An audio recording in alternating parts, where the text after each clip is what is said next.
Good afternoon. Thank you guys for being patient with us. I brought a special guest, so I figured you might be okay if we were a little bit delayed today. As you all know, the President hosted a very productive cabinet meeting this morning and made some news by announcing that the United States has again designated North Korea a state sponsor of terrorism. As the President said, one of the primary goals of his recent Asia trip was to pursue the denuclearization of the Korean Peninsula. This designation will impose increased sanctions and penalties on North Korea that will continue our progress toward that goal. Additionally, it is a reminder that North Korea has repeatedly supported acts of international terrorism, including assassinations on foreign soil. The President's position is this: the North Korean regime must be lawful. It must end its unlawful nuclear and ballistic missile development and cease all support for international terrorism. This afternoon, we have Secretary of State Rex Tillerson with us to answer some of your questions on this topic. He's going to come up and make a couple of remarks and then take questions on that topic. And as always, I will be back after that to answer other news of the day. With that, Mr. Secretary. Thanks, Sarah. And as Sarah indicated, the President did make the designation earlier today, announced it in the cabinet meeting. And I think it's really just the latest step in a series of, as you can see, ongoing steps to increase the pressure. I call it the peaceful pressure campaign. The President calls it the maximum pressure campaign, so there's no confusion. They're one and the same. And I think this is, though, to hold North Korea accountable for a number of actions that they've taken over the last several months, the last year or so. Some of you will know that North Korea was designated as a state sponsor of terrorism back in 1988. So they have been designated before. That designation was lifted in 2008 as part of an effort to negotiate with North Korea an end to their nuclear program. That obviously failed because we can see where we are today. But as a result of actions they've taken, including assassinations outside of their country, using banned chemical weapons, these are all very, very serious actions on their part that put the public at risk as well. So that, along with a number of other actions that they've taken, resulted in their designation now again as a state sponsor of terrorism. I think, as Sarah indicated, the practical effect of it is we already have many of these actions in place through the current sanctions. It may, though, disrupt and dissuade some third parties from undertaking certain activities with North Korea, as it does impose prohibition on a number of other activities that might not be covered by existing sanctions. But I think, importantly, this is just continuing to point out North Korea's illicit, unlawful behaviors internationally, and we felt it necessary to reimpose the designation for that reason. So with that, happy to take questions, and I'm going to let Sarah referee because I'm no good at refereeing. So good at it. Thank you. Thank you, sir. Margaret. Yes. Is this move an intent to incentivize Kim Jong-un towards negotiations? I think it's been more than 60 days since we've seen some kind of test. Do you think that that timetable is in any way promising? And why wait until we were back in the U.S.? The President said that there was hope for diplomacy when we were in Asia, and this seems to be counter that. No, we still hope for diplomacy, and this is the timing of this is just one of us concluding the process. There is a very specific designation process that we have to go through at the State Department to be able to meet the criteria to make such a designation, and we wanted to ensure we had fully met all those requirements. Again, this is all part of just continuing to turn this pressure up, and we continue to turn the pressure up on North Korea by getting other countries to join and take actions on their own. We've had other countries in our visit to Vietnam. They have committed that they're going to curtail activities further with North Korea. Malaysia has indicated a curtailment. Singapore has cut off all trade with North Korea. The Philippines have cut off all trade. And just recently, the Deputy Secretary of State's been in Africa. He had meetings with the Sudanese government. The Sudanese government have traditionally been buying military weapons from North Korea. They now have agreed to halt all those purchases as well. So this is it's taking effect all around the world, and we think as it takes effect, again, this just continues to tighten the pressure on the Kim regime, all with an intention to have him understand this is only going to get worse. until you're ready to come and talk. Specific to the 60-day window, he hasn't tested in some time. You don't think this will trigger? We're hopeful that he continues this quiet period. That's our objective, is that he continue to be quiet as well. This designation, as I said, is one that we're required to undertake from time to time, and we've been monitoring the situation. We wanted to be sure we had sufficient evidence before making the designation. So this is a process that started actually several months ago. Thank you, Secretary. You mentioned that you're attempting to increase regional pressure against the North Korean regime. Do you have any indication that that is working? And if you haven't seen those indications just yet, how long before do you go down this path before the administration has to begin changing strategies? Well, we get a lot of anecdotal information that it is working, and then we do have our own, intelligence sources as well. And then what the Chinese and others share with us, that I think the general belief is it is having a significant effect on North Korea. We know that there are current shortages of fuel based upon what we can gather from anecdotally, but also from certain intel sources. We know that their revenues are down because a number of the revenue streams are being curtailed now. So I think it is having an effect. Is this the reason we haven't had a provocative act in 60 days? I don't want to suggest to you that I could say, but we're hopeful this period will continue. And again, I think the President in his address in Seoul, South Korea to the General Assembly, I thought he laid out the case very well to them, that he wanted them to come have talks because he wants to deliver a different future to the people of North Korea. Olivia?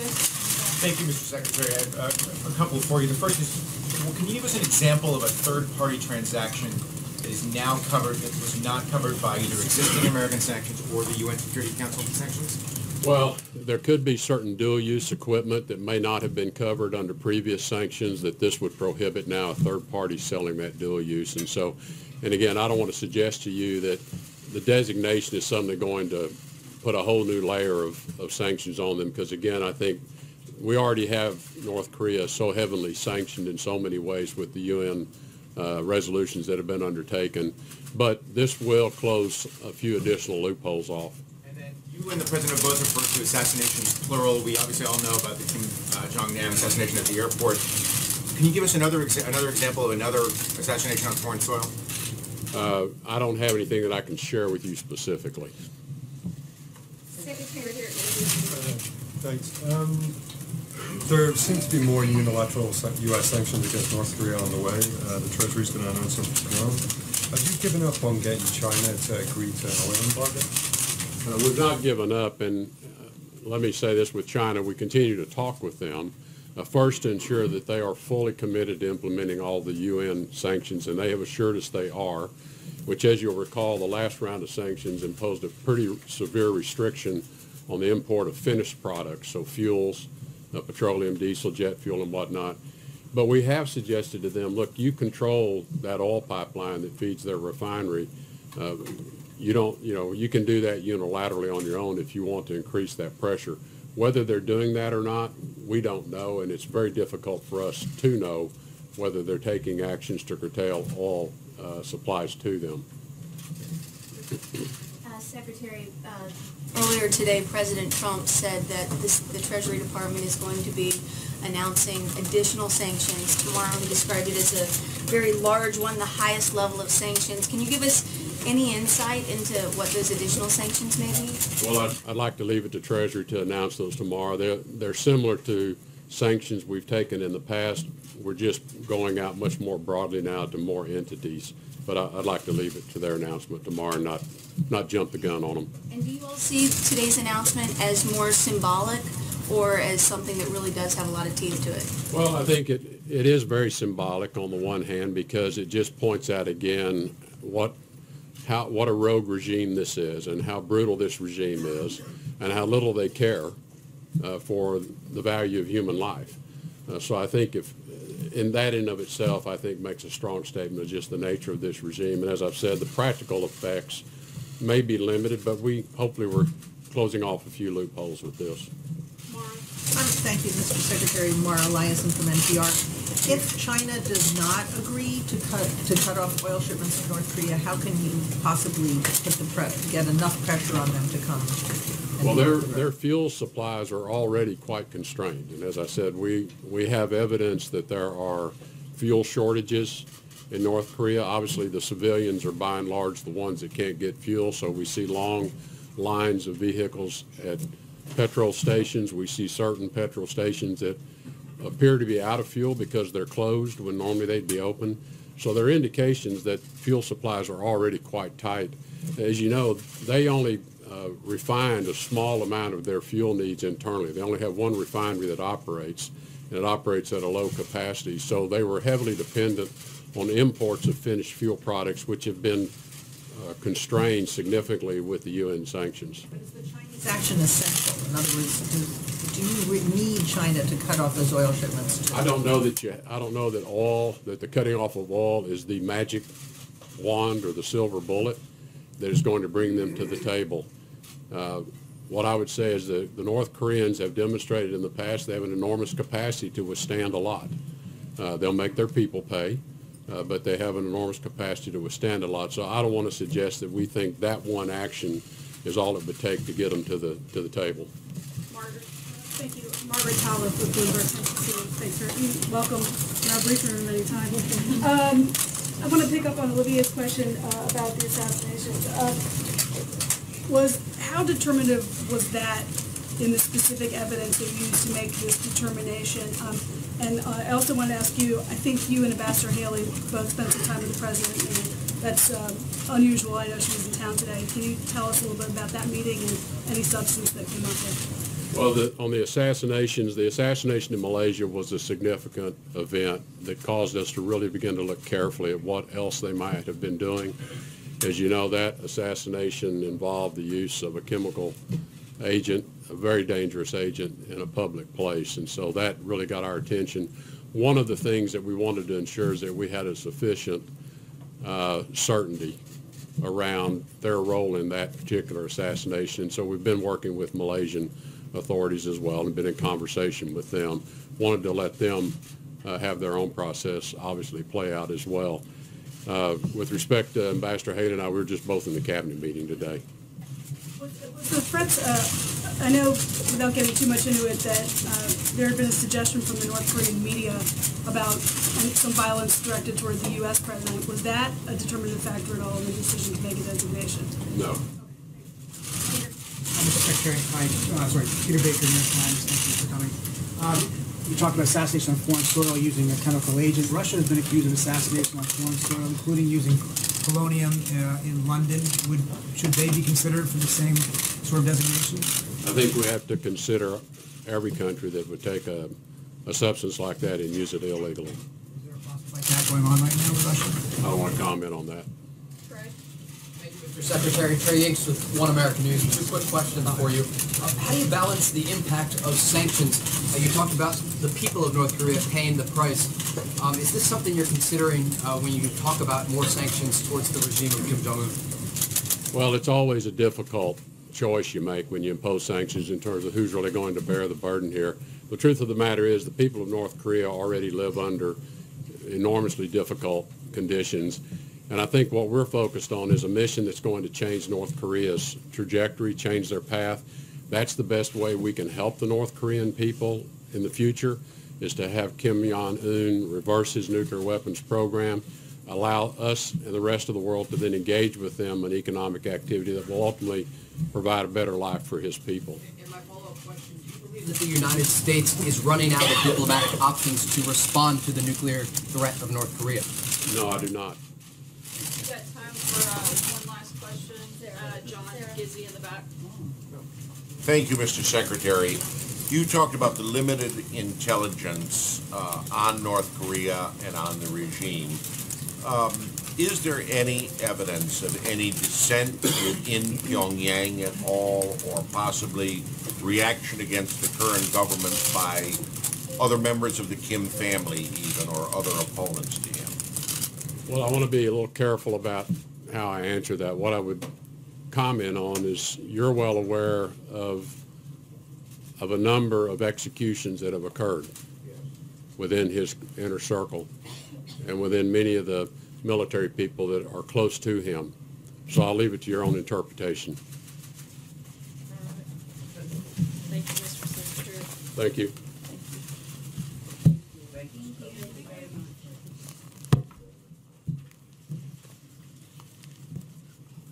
Hold on, we'll get to some more questions. I know that there is obviously a lot of interest today. Thank you again to Secretary of State for coming in and answering questions. As many of you, to shift gears just a little bit on some happier notes, I'm sure a lot of you have started to notice that the Christmas season has officially arrived here at the White House. This afternoon, the First Lady and Barron Trump will receive a beautiful 19-foot Christmas tree, which will serve as the official Christmas tree on display in the Blue Room. The tree will arrive via horse-drawn wagon and will be presented by Jim and Diane Chapman and their son David of Silent Night Evergreens in Wisconsin. The Chapmans were grand champion winners of the 2017 National Christmas Tree Contest, sponsored by the National Christmas Tree Association. The NCTA has presented the official White House Christmas tree since 1966. The grand champion grower wins the privilege of presenting a tree to the White House, and we're excited to have them here today for the 52nd time. As you probably also know, we've got some other holidays like Thanksgiving coming up, and this will be our last press briefing before the Thanksgiving holiday in this room. So I want to share a few things that I'm thankful for, and I think it would be nice for you guys to do so as well before asking your questions. Obviously, you probably know, and it's no secret, that I'm clearly very thankful for all of you here in the room, and I think that goes without saying. But in all seriousness, I'm very thankful for my family, my faith, particularly thankful for the brave men and women of the military, many of whom are away from their families during the holidays, protecting the freedoms that all of us in this room and across this country enjoy. I'm thankful for the police, the firemen, and first responders who keep us safe here at home, and I'm certainly thankful for the incredible privilege of serving this president and the American people. So this is how it's going to work today, since I'm here and I get to call on you. If you want to ask a question, I think it's only fair, since I've shared what I'm thankful for, that you start off with what you're thankful for. So anybody want to be first on what they're thankful for? I'll give it a whirl. April, you've been so eager, so I'm going to go with you to start us off on what you're most thankful for. I'm thankful for life. I'm thankful for my children. I'm thankful for 20 years in this job. I'm thankful to be able to talk to you and question you every single day. I feel the gratefulness there. Now my question. Yes, ma'am. I hope you felt the passion of my thankfulness. So, the question is, since I didn't get a chance to ask Secretary Tillerson, there's a black hole when it comes to intelligence when it involves North Korea. And he was talking about, he said, Secretary Tillerson said, things will get worse until they're ready to talk. With that said, the rhetoric is still amping up. What is the concern about the intelligence that we don't know about? What do we know as relates to the nuclear capability of North Korea, and what are the concerns about the things that we don't know? I mean, obviously the biggest concern is making sure that we take steps every single day to protect Americans. That's what the action of the president that he's taken today and that the Treasury Department will take tomorrow is, again, putting that maximum pressure on North Korea to put a very large focus on denuclearizing the Korean Peninsula. That's been the top priority, and that's going to continue to be our priority. We don't feel that they're fully there yet, and we want to keep pushing to make sure that we're taking steps to prevent them from getting any further into this process. I can't go really deep into specifics on information like that, but certainly, again, the priority of the administration is to protect Americans and partner with our allies and our friends around the globe to do that. And I think that's what you're seeing in some of the actions that took place today and that you'll see again tomorrow. And lastly, on this Twitter, this back and forth Twitter with the president. Sorry, April, I'm going to keep moving. I understand, but this is a hot story. But does the president regret? And I'm sure that one of your colleagues will happily ask for. Does the president regret this tweet? I mean, he came back twice yesterday. April, I'm starting to regret calling on you first. But you were thankful. You were still thankful for all of us. I'm part of the group. I am, but I don't want that to go away. So I'm going to move on to one of your colleagues. Francesca, go ahead. Well, I am very thankful for you calling on me regularly as well. But I will follow your lead and be thankful for our service members. My brother's a service member, and our police. My dad is a police officer, so I'm very thankful for their service. But I want to ask today about something that Kellyanne Conway said this morning on Fox and Friends about the Alabama Senate race. She brought up tax reform and tax cuts and said that the Democrat running in that race would not be a vote for tax cuts. And she did not directly endorse the Republican that's running, Roy Moore. However, it opened the door, I think, to a question that we haven't really discussed in here yet, which is whether the president would be supportive of a writing campaign of someone like Luther Strange, who he supported in the primary, or Jeff Sessions, his attorney general. Both of those are going around. I think we have addressed this. I've addressed it quite a few times, but the president feels that it's up to the people of Alabama to make that determination who their next senator will be. I've answered a number of questions on this topic, and our position hasn't changed over the weekend. It's certainly still the same as it was when I answered those questions on Thursday and on Friday. Do you ask that you said whether the president would support a writing campaign? We said we Jeff support Sessions? the people of Alabama making the decision on who their next senator should be. John Decker. Thanks a lot, Sarah. I'm thankful for my health, my family, my faith. I think I live in the best country on the face of the earth. Isn't this nice? I feel like And everybody happy. I'm thankful, of course, that you address us every day here in the briefing room. My question's also about the Senate race in Alabama. This is an unusual question because normally we wouldn't ask you a question about the Republican nominee running for statewide office and whether or not the president is supportive of the Republican nominee. But my question is just that. Would you be pleased if Roy Moore wins his Senate race in Alabama? Would the White House be pleased with that outcome? Look, obviously the president wants people, both in the House and the Senate, that support his agenda. But as I've said, and as the Hatch Act prohibits me from going any further, we certainly think that this is something that the people of Alabama should decide. And I'm not going to be able to weigh in anything further beyond those comments. Blake? Thank you, Sarah. I am thankful for my wife, who is pregnant with our soon-to-be second child. Congratulations. Very exciting.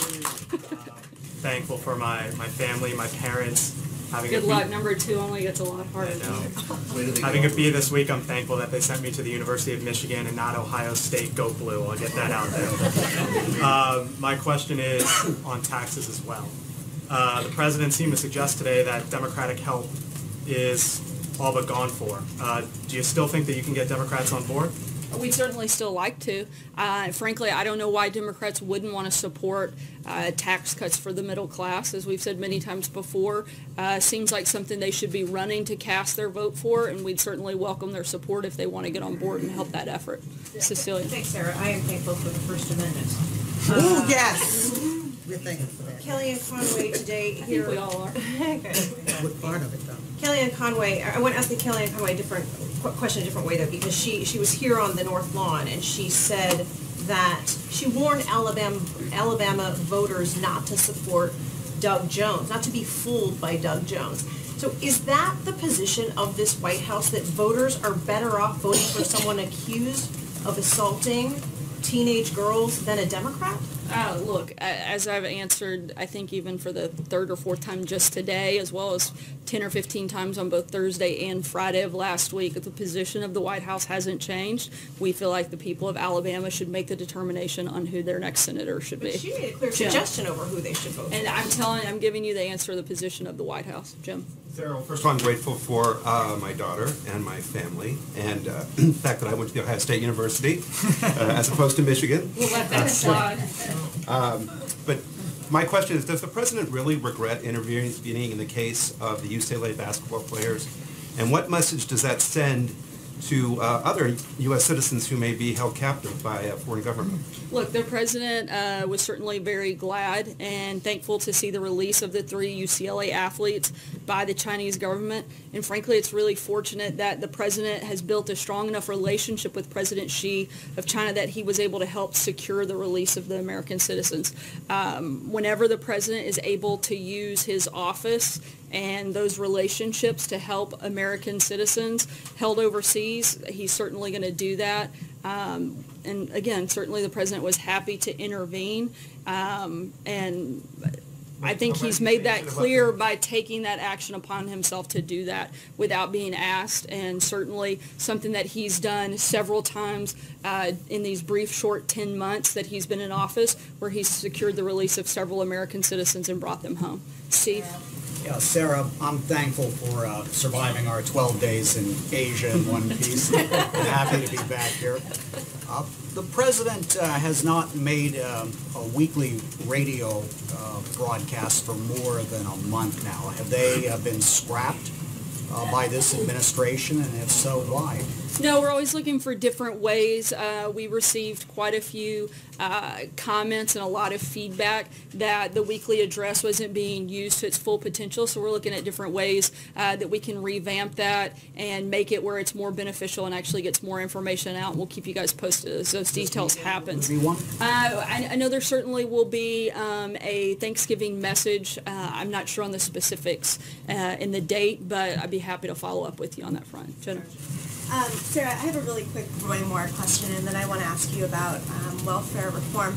Has the president talked to Roy Moore since November 9th, which is the day that these accusations first came out? Not that I'm aware of. I'm not aware of any conversations. Yeah, and then today the president said that welfare reform is desperately needed.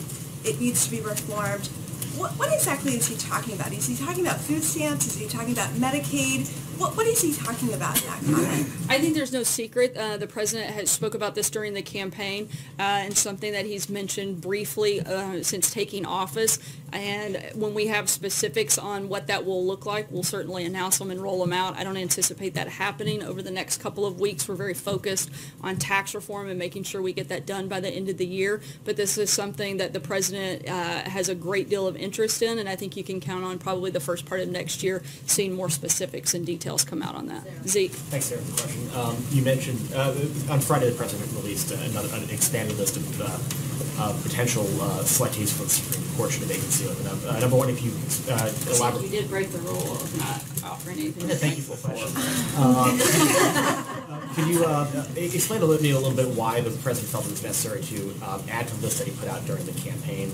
And then also, if you address concerns about the diversity of some of the president's judicial picks, not the Supreme Court, but more broadly across the federal judiciary, and talk about how the White House sort of values or doesn't value diversity among the federal judiciary when it comes to selecting potential nominees. Certainly value diversity, not just in the judiciary, but across the administration, and always look for more ways to grow that, improve that. But in terms of the release on Friday, the president hadn't added any new names in nearly a year and felt like it was a good time to do that. There's nothing more to read into it other than expanding the list should there ever be a potential vacancy for us to fill. This administration, according to AP analysis, does lag the previous three administrations when it comes to the diversity of the nominees already put forward. Can you sort of address why that's the case? I'd have to look at the specifics before I could comment on the study. Margaret? Thank you. I'm thankful also for the First Amendment and for this exercise. I think it's good for preparation for everybody for Thursday with your family, so that you guys will have already thought through what you're thankful for, so you'll be the most prepared. Exactly. Yes. Can you tell us whether the president or the White House actively encouraged the Justice Department to move forward with the federal antitrust suit